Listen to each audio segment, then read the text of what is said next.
जय हिंद दोस्तों, स्वागत है आप सभी को आपका अपना YouTube चैनल उमन नर्सिंग होम में।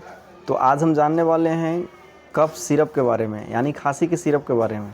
अगर आपको बहुत दिनों से खांसी है और ठीक नहीं हो पा रही है तो आप एक बार बेनाड्रिल सिरप का इस्तेमाल ज़रूर करें और इससे आपको बहुत ही जल्द राहत मिलेगी। और इस दवा को लेने से पहले आप डॉक्टर से सलाह ज़रूर लें। इसी तरह का इन्फॉर्मेटिव वीडियो पाने के लिए हमारे चैनल को सब्सक्राइब करें। Thank you so much.